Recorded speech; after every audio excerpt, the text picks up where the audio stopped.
नमस्कार, आप देख रहे हैं आपकी बात। मैं हूं अभय किशोर। हमारी खास पेशकश हत्यारिन शराब में आपका स्वागत है। जी हां, तमाम दुर्गुणों वाली शराब अब हत्यारिन भी हो चली है। कम से कम छत्तीसगढ़ और मध्य प्रदेश में तो यही नजर आता है। शराब बेटे को बाप का कातिल बना रही है तो पति को पत्नी का। शराब की मदहोशी में तमाम रिश्ते नाते तार तार हो रहे हैं।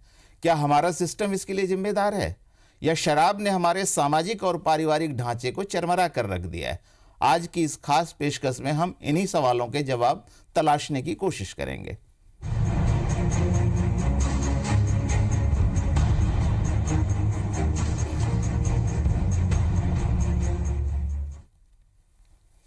नशे में बाप को बेटे में दुश्मन नजर आता है और बेटा शराब की मदहोशी में बाप को अपना बैरी मान लेता है और शराब का एक घूंट हलक से उतरते ही पति पत्नी को पीटना अपना जन्मसिद्ध अधिकार मान लेता है।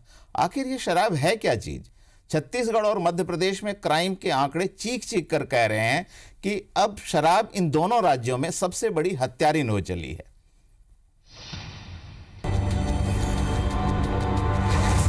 बलरामपुर, छत्तीसगढ़। नशे में धुत पति ने पत्नी की डंडे से पीट पीट कर हत्या की। मंदसौर, एमपी। मां ने शराबी बेटे से तंग आकर 700 रुपए में उसकी सुपारी दी। अंबिकापुर, छत्तीसगढ़। बेटे ने शराबी बाप को मौत के घाट उतारा। ग्वालियर, एमपी। शराब के नशे में बाप ने बेटी की हत्या की। ये फहरिस्त काफी लंबी है। एमपी, छत्तीसगढ़ में अब शराब हत्यारिन हो चली है और शराब के नशे में ज्यादातर लोग अपनों के ही खून से हाथ लाल कर रहे हैं। यदि पिछले एक साल के ही आंकड़ों पर नजर डालें तो छत्तीसगढ़ में हुई करीब 1200 हत्याओं में से करीब 60% हत्याएं शराब के नशे में हुई हैं। और ऐसे ही कुछ हालात एमपी में भी बनते दिख रहे हैं, जहां पिछले एक साल में हुई 2148 हत्याओं में से करीब 45% मामलों में कहीं न कहीं शराब वजह बनी। जाहिर है ये आंकड़े डराने वाले हैं। खासतौर पर छत्तीसगढ़ में शायद ही ऐसा कोई हफ्ता जाता होगा जब शराब के नशे में अपनों के ही खून की कोई बड़ी खबर न आती हो। पुलिस भी कहीं न कहीं मानती है कि शराब बड़े अपराधों की वजह बन रही है। हालांकि ये बात और है कि केस कमजोर होने के डर से कई बार पुलिस केस डायरी में इसका जिक्र नहीं करती है। कई बार नशा करने से अपराध की प्रवृत्ति आ जाती है लोगों में, लोग हिंसक हो जाते हैं। ऐसा भी होता है कि कुछ लोग जो प्लान्ड तरीके से वारदात करते हैं, कई बार नशे का सेवन करके फिर वारदात को अंजाम देते हैं। नशा जो प्रमुख रूप से प्रभावित करता है अपराध को, वो इस तरीके से करता है कि जो नशेड़ी व्यक्ति होता है उसको अपने नशे की लत को पूरा करने के लिए पैसे की ज़रूरत पड़ती है और इसके लिए वो लगातार वारदात करता है। जो लोग नशे के आदी होते हैं वो चाहे छोटी मोटी वारदात ही करें, छोटी मोटी चोरी करें, लेकिन वो लगातार इस तरह की घटनाओं में लिप्त रहते हैं और कई बार संघर्ष के दौरान दूसरे पक्ष को चोट भी आती है। पिछले कुछ सालों में शराब के नशे में अपनों की हत्या के बढ़ते मामलों ने कहीं न कहीं हमारे बदलते सामाजिक ढांचे पर भी सवाल खड़े कर दिए हैं। क्या बदलते वक्त के साथ हमारे पारिवारिक मूल्य भी बदल रहे हैं? क्या भौतिकवाद के हमले ने हमारे समाज के हजारों साल पुराने ढांचे को चरमरा दिया है? क्या बदलते सांस्कृतिक मूल्यों ने मानवीय रिश्तों को कमजोर कर दिया है? ये सारे सवाल बहस का विषय हो सकते हैं, लेकिन इसमें कोई दो राय नहीं कि अब शराब हत्यारिन हो चली है। Bureau report, IBC 24। और शराब आखिर क्यों और कैसे बन गई है हत्यारिन, इस पर बात करने के लिए हमारे साथ स्टूडियो में मौजूद हैं छत्तीसगढ़ पुलिस की DSP अर्चना झा और समाजशास्त्री प्रीति शर्मा। आप दोनों का स्टूडियो में बहुत बहुत स्वागत है। Thank you so much. पिछले दिनों के जो आंकड़े बता रहे हैं, अगर NCRV के आंकड़ों पर नजर डालें तो भारत लगातार हत्याओं के मामले में कभी दूसरे नंबर पर पहुंचा है, कभी पहले नंबर पर पहुंचा है। 2012 में ब्राजील सबसे ऊपर आ गया था, 50,000 से अधिक हत्याएं वहां हुई थी। भारत में 42,000 के आसपास हत्याएं हुई थी। 2013 के आंकड़े कहते हैं कि भारत में 33,000 के आसपास हत्याएं हुई हैं। हम इस बात से खुश हो सकते हैं कि मध्य प्रदेश और छत्तीसगढ़ इस कड़ी में काफ़ी नीचे हैं। उत्तर प्रदेश 5000 से अधिक हत्याएं करके सबसे लीड कर रहा है, लीडिंग स्टेट है। पश्चिम बंगाल है, महाराष्ट्र है, इवन हरियाणा भी कुछ मामलों में इवन छत्तीसगढ़ से ऊपर माना जा रहा है हत्याओं में। लेकिन यहाँ जो सबसे चिंताजनक बात है अर्चना जी, वो ये है कि रिश्ते ही एक दूसरे का कत्ल कर रहे हैं। बाप बेटे का कत्ल कर रहा है, बेटा माँ की हत्या कर दे रहा है, माँ बाप दोनों मिलकर, अभी आपको याद होगा 2 दिन पहले की घटना है, माँ बाप दोनों मिलकर बेटे को मार डालते हैं। वजह सिर्फ ये है कि वो शराब पीकर मारता था। पति पत्नी की हत्या कर देता है क्योंकि वो रोटी बनाने से इनकार कर देती है। क्या कारण है? पुलिस किस तरह से क्रिमिनल साइकोलॉजी को एनालाइज करती है? मेरे हिसाब से अभय जी, नशा एक बहुत ही महत्वपूर्ण इसमें एक कारक हो सकता है। साथ ही एक सामाजिक ढांचा जो है, जहाँ पहले संयुक्त परिवार हुआ करते थे, पारिवारिक संस्कारों की, उसका बहुत ज़्यादा महत्व होता था। आज जैसे परिवार टूटते जा रहे हैं, एकाकी जीवन लोगों का होता जा रहा है, तो लोगों में जो धैर्य होता था, लोगों में जो मॉरल सपोर्ट फैमिली का होता था, वो नहीं मिल पाता है उनको, जिससे वो बहुत ज़्यादा विचलित होते हैं। दूसरा, नशा इसके लिए बहुत महत्वपूर्ण कारण है, क्योंकि मनुष्य को बाकी सभी चीज़ों से अलग करता है एकमात्र उसकी जो बुद्धि है, उसके सोचने समझने की क्षमता है, वो जानवरों से मनुष्य को अलग करती है। लेकिन यदि मनुष्य नशे के हालत में है तो उसके सोचने समझने की शक्ति नगण्य हो जाती है, क्षीण हो जाती है, और वो स्वयं का नियंत्रण खो जाता है। सही क्या है, गलत क्या है, वो भूल जाता है। ऐसे में उसका जो व्यवहार होता है वो बिल्कुल ही अनएक्सपेक्टेबल रहता है। ऐसे में जैसे भी उसके जो दिमाग में आए वो वैसा करता है। इसमें हम उससे ये उम्मीद नहीं कर सकते कि वो सही क्या है, गलत क्या है, इसका निर्णय कर पाएगा और सही व्यवहार कर पाएगा। दूसरे राज्यों के पैटर्न से अगर आप तुलना करें, दूसरे राज्यों में नॉर्मली प्रोफेशनल किलर्स होते हैं, सुपारी किलर हैं। उत्तर प्रदेश, पश्चिमी उत्तर प्रदेश की बात करूं मैं तो सुपारी किलिंग है वहां पर। यहाँ वैसी स्थितियां नहीं हैं। यहाँ के जो क्रिमिनल्स हैं वो कोई हैबिचुअल और परपिचुअल क्रिमिनल्स नहीं है, हार्डेंड क्रिमिनल नहीं है, आवेश में की गई हत्याएं होती हैं। क्या आपको लगता है इसके लिए भी ताना बाना जो है, सामाजिक ताना बाना ही जिम्मेदार है? देखिए, यहाँ आवेश में आकर के हत्याएं होती हैं, और ऐसे भी हत्याएं हैं जो प्री प्लान्ड होती हैं। उसके लिए भी हम उसके लिए नशे को जिम्मेदार नहीं मान सकते, क्योंकि वो प्री प्लान्ड होता है तो अगर वो नशे की हालत में होगा तो अपने वो संगठित अपराध को कारित नहीं कर पाएगा, तो इसलिए उसके लिए नशा जिम्मेदार नहीं है। लेकिन बहुत सारे ऐसे आवेश में आकर के तात्कालिक तात्क्षणिक जो कारण होते हैं, उसमें एक नशा बहुत ज़्यादा रोल प्ले करता है। और इसके लिए जैसे नशे के लिए, नशा करने के लिए भी लोग अपराध करते हैं और नशा करने के बाद भी लोग अपराध करते हैं। जैसे नशा करने की अगर उसमें लत होती है तो वो उस लत को पूरा करने के लिए उनको धन की आवश्यकता होगी, तो वो किसी भी तरीके से नशे की लत को पूरा करने के लिए चोरी करेंगे और बाकी अन्य अपराध करते हैं। और जब वो नशे की हालत में होते हैं तो चूंकि वो स्वयं में उनका नियंत्रण नहीं होता, इसलिए वो अपराध करते हैं। बहुत महत्वपूर्ण बात कही, पैसे की कमी को पूरा करने के लिए हत्या कर देते हैं।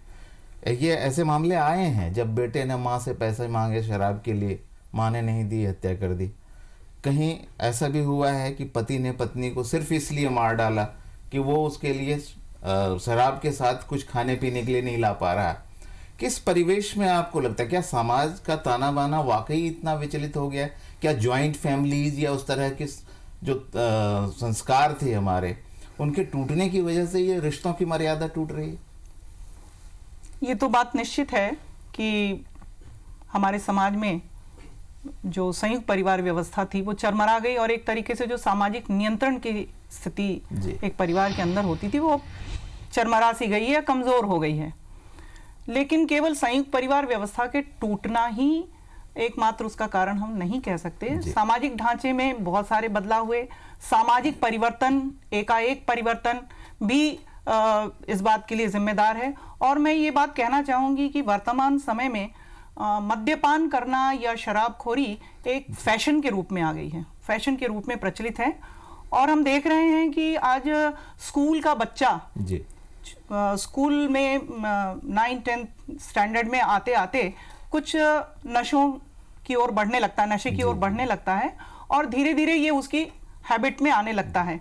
सोसाइटी के अंदर बच्चों को मूव करने के लिए ये एक फैशन के रूप में है। होटल करना, होटलों में जाना आना, समाज की बड़ी बड़ी पार्टियों में उठना बैठना। तो अगर हम ये बच्चों की बात करें, एडोलेसेंट की बात करें, युवाओं की बात करें, या फिर उच्च वर्गीय वर्ग की बात हम करें, तो हम पाते हैं कि आज मद्यपान करना एक फैशन के रूप में समाज में प्रचलित हो गया है। जी, दो चीजें मैं आपसे जानना चाहूंगा। एक, जो छत्तीसगढ़ में ज्यादातर जो हत्याएं हो रही हैं वो अपर क्लास क्राइम नहीं है। Yes. आप देखेंगे कि ये एक वो तबका है जो आमतौर से फाइनेंशियली भी कमजोर है, एजुकेशन भी उसमें कम है, और अधिकतर केसों में ये ऐसे लोग हैं जो मजदूरी कर रहे हैं या ट्राइबल इलाके के रहने वाले हैं। इवन शहरों में भी जहाँ है, जहाँ अर्बनाइजेशन तेज हो रहा है, बिलासपुर है, वहाँ बहुत बड़ी संख्या में हत्याएं देखी गई। उन इलाकों में एक ये इशू है। दूसरी, जो यूएस में एक क्रिमिनल साइकोलॉजी पर स्टडी हुई थी, सोशल बिहेवियर और क्रिमिनल साइकोलॉजी पर, उसमें एक बड़ी महत्वपूर्ण बात निकल कर आई थी, और वो ये था कि जो हत्या करने वाले लोग हैं उनका एज ग्रुप बहुत मैटर करता है। 25 से अधिक उम्र के और 35 से अधिक उम्र के, चाहे वो पुरुष हों चाहे स्त्री हों, उनमें हत्या की प्रवृत्ति ज्यादा देखी गई है। एडोलेसेंट या टीनेजर्स जो हैं वो बाकी अपराधों में तो लिप्त हैं, लेकिन हत्या के मामले में बहुत सीधी सीधी भूमिका उनकी कम है। इसको किस रूप में एनालाइज करेंगे? ये एक ऐसा एज ग्रुप है जिसमें बच्चे के अंदर आवेश ज्यादा होता है। युवाओं में हम कहते हैं कि उनका जो खून होता है वो काफी गर्म होता है। किसी भी ऐसी विषम परिस्थिति में जब वो आते हैं तो उस समय उन्हें एक ऐसा आज आप देख ही रहे हैं कि ज्यादातर हत्याएं जो होती हैं वो युवाओं के द्वारा आवेश में की जाती हैं, और इस आवेश में आने से पहले वो अपने आप को मनोवैज्ञानिक रूप से तैयार करने के लिए कई बार मद्यपान जैसी प्रवृत्ति को अपनाता है और उन्हें अंजाम देने की कोशिश करता है। साथ ही साथ हम ये भी देख रहे हैं कि आज फ्रस्ट्रेशन और डिप्रेशन जैसी जो चीजें हैं वो बच्चे को मद्यपान की ओर घसीट रही है, और बहुत छोटी छोटी सी घटनाओं में आज हम देख रहे हैं कि बच्चे अपना आवेश, अपना जो आपा है या अपना संतुलन है वो खो बैठते हैं। और ऐसी स्थिति में, और ऐसे बहुत से उदाहरण आज हम अपने शहरों में भी देख रहे हैं जो आए दिन न्यूज़पेपर की न्यूज बनती हैं, तो उनमें आपराधिक प्रवृत्तियों का एक बहुत बड़ा कारण शराब, संतुलन खो रहे हैं। चाहे युवा हैं, चाहे बुजुर्ग हैं, चाहे एक पुरुष है, महिलाएं हैं, सब में संतुलन और धैर्य कम हो रहा है। हम चर्चा जारी रखेंगे। प्रीति जी, अर्चना जी, आप दोनों हमारे साथ बने रहें। इस समय हमें लेना होगा एक छोटा सा ब्रेक।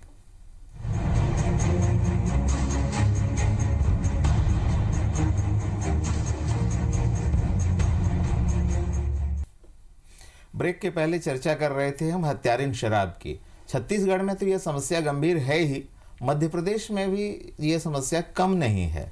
यूं तो मध्य प्रदेश बलात्कारों के लिए बदनाम है और इस मामले में ये देश भर में अव्वल बना हुआ है, लेकिन एमपी में शराब पीकर हत्या करने वालों की भी कमी नहीं है, खासकर तब जब प्रतिष्ठा की बात हो। साल 2014 के आंकड़ों पर नजर डालें तो एमपी के 51 जिलों में 2148 हत्याएं हुई। इनमें तकरीबन 45% हत्याएं शराब के नशे में की गईं, यानी एमपी में 966 कत्ल शराब के नशे में हुए। हालांकि शुरुआती जांच में आरोपी के फरार हो जाने के कारण शराब पीने की बात सामने नहीं आती, लेकिन आरोपी की गिरफ्तारी और मामले से जुड़े लोगों के बयानों के बाद पुलिस को पता चलता है कि आरोपी ने शराब के नशे में ही वारदात की है। पुलिस महकमे का यह भी कहना है कि हत्या के प्रयास भी अमूमन शराब के नशे में ही होते हैं। इस मसले पर बातचीत करने के लिए हम चलेंगे भोपाल, जहां हमारे संवाददाता नवीन सिंह मौजूद हैं। नवीन, छत्तीसगढ़ के रेफरेंस में तो हमने देखा, अभी थोड़ी देर पहले आप सुन रहे होंगे कि बहुत सारी हत्याएं होती हैं शराब के नशे में। मध्य प्रदेश में ज़्यादातर हत्याएं शराब के नशे में नहीं हैं। वहाँ एक बड़ी संख्या में हत्याएं भिंड, मुरैना, दतिया के इलाके में होती हैं, जहाँ एक एक गाँव में हथियारों की भरमार है। इवन एक ऐसे गांव भी हैं जहां महिलाओं के पास 700, 800 लाइसेंसी हथियार हैं। तो ऐसे कौन से इलाके हैं, ऐसे कौन से जिले हैं जहां हत्याएं ज्यादा हुई हैं?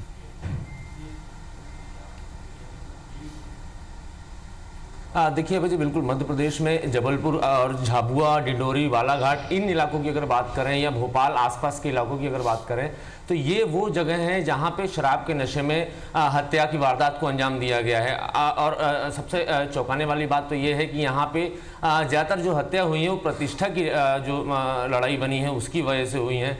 हालांकि मध्य प्रदेश में ज़्यादातर वारदातें जो होती हैं, मौत की जो हत्या की जो वारदातें होती हैं वो प्री प्लान होती है। अगर आप जैसे बात कर रहे थे चंबल की, तो चंबल में ये लड़ाई प्रतिष्ठा की होती है और शराब यहाँ पे कम ही वजह बनती है। 2100 हत्याएं हुई हैं साल 2014 में, 45% उसमें मौतें जो हैं 900 मौतें जो हैं शराब पीकर आरोपियों ने इस वारदात को अंजाम दिया है। ये यहाँ तक ठीक है अभय जी। इसके अलावा अगर हम बता दें आपको कि मध्य प्रदेश सरकार इस मसले को लेकर कितनी गंभीर है, इसका अंदाजा इसी बात से लगाया जा सकता है कि ह्यूमन राइट कमीशन ने मध्य प्रदेश सरकार को नोटिस दिया था लगभग साल भर पहले कि रेसिडेंशियल एरियाज में जो दुकानें हैं शराब की, जो वाइन शॉप हैं और तमाम बाजारों में जो शराब की दुकानें हैं, वहां से उन दुकानों को हटाया जाए, दूसरी जगह स्थापित उनका विस्थापन किया जाए। लेकिन साल भर 1.5 साल हो गया है, उसको इक्का दुक्का कार्रवाई हुई है और ह्यूमन राइट कमीशन ने 2 से 3 बार सरकार को नोटिस भी जारी किया इस मसले पर, लेकिन सरकार का रवैया बिल्कुल समझने लायक नहीं है। उल्टा मध्य प्रदेश सरकार ने शराब की दुकानें और बार और रेस्टोरेंट का टाइम अलग बढ़ा दिया है। 1 अप्रैल से अब दुकानें 10:30 की बजाय 12 बजे तक खुलेंगी, बार जो है 12 बजे तक चलेंगे, शराब की दुकानें 11:30 बजे तक खुली रहेंगी। तो ये और हमारी कई बड़े पुलिस अधिकारियों से भी इस मसले पर बात हुई तो उनका कहना था ज्यादातर जो हत्याएं होती हैं वो शराब के नशे में भी होती हैं। कई बार प्रतिष्ठा की लड़ाई भी बड़ी वजह बनती है। बहुत महत्वपूर्ण जानकारियां दी है ना।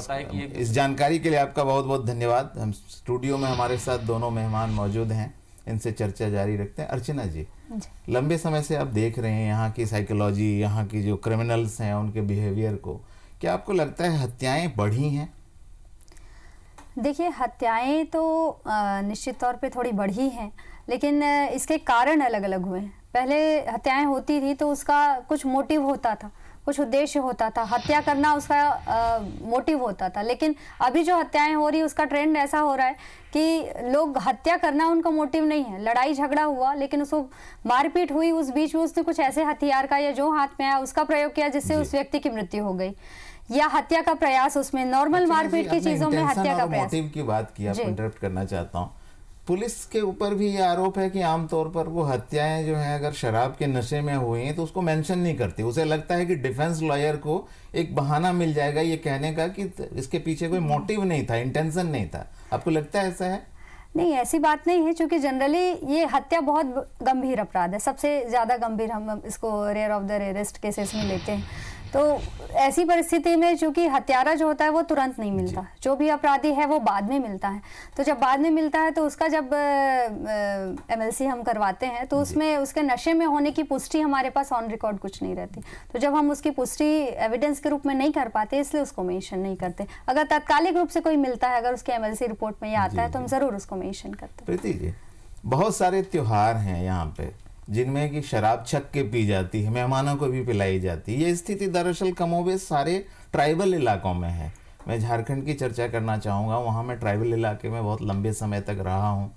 वहाँ कुछ माघी फेस्टिवल जैसे त्योहार होते हैं जिसमें जो भी गांव से गुजर कर जाता है उसको शराब पिलाई जाती है। यहाँ भी छेरी छेरा है, हरेली है, ऐसे बहुत सारे त्योहार हैं जिनमें कि शराब पी जाती है। आपको लगता है कि इसका कोई कोरिलेशन है? देखिए, मैं आपको बताऊं कि जहां पर पारंपरिक तौर पर शराब एक प्रचलन के तौर पर अगर चल रहा है तो वो उसके हैबिचुअल होते हैं, वो आदी होते हैं और उनके एक परंपरा के रूप में वो सारी चीज़ें चल रही होती हैं। जब ये अत्यधिक रूप में ली जाती है तब ज़रूर उसमें मारपीट या दंगे जैसी स्थिति हो सकती है।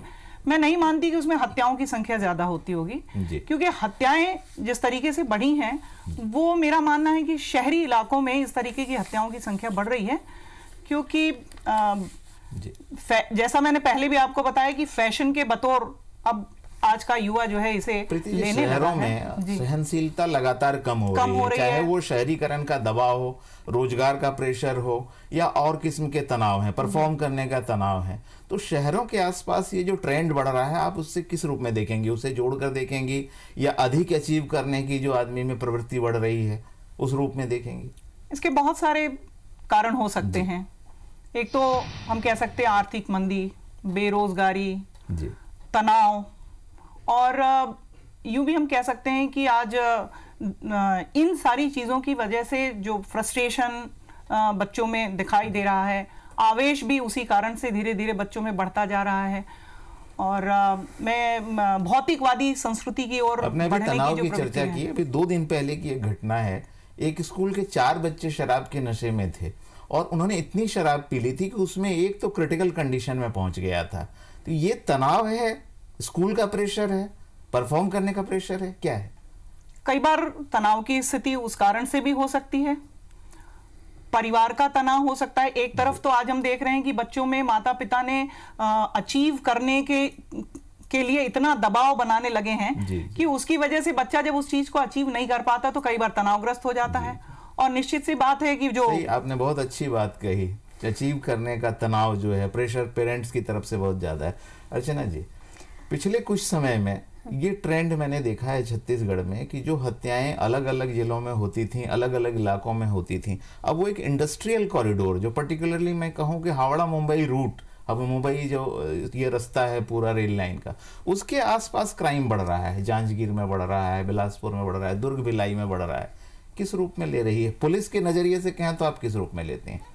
ये जो इंडस्ट्रियल बेल्ट आप बोल रहे हैं जहाँ पे क्राइम बढ़ रहे हैं, तो इंडस्ट्रियल बेल्ट में लोगों की पॉपुलेशन भी बढ़ रही है, वहाँ पे पॉपुलेशन भी बढ़ रही है और आगे बढ़ने की प्रतिस्पर्धा भी हो रही है। और वहाँ जो लोग आ रहे हैं वो बेसिक वहाँ के रहने वाले लोग नहीं हैं, और आपस में उन लोगों का कोई आपस में कोई जुड़ाव भी नहीं है।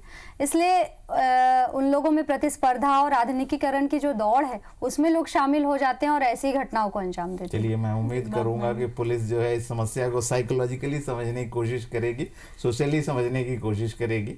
आप दोनों यहाँ आए, स्टूडियो में हमारे साथ चर्चा में शामिल हुए, दर्शकों को महत्वपूर्ण जानकारी दी, इसके लिए आप दोनों का बहुत बहुत धन्यवाद। Thank you. इस बुलेटिन से संबंधित कोई भी सुझाव, राय आप मुझ तक पहुंचा सकते हैं। इसके लिए आप मुझे editor@ibc24.in पर मेल करें। नमस्कार।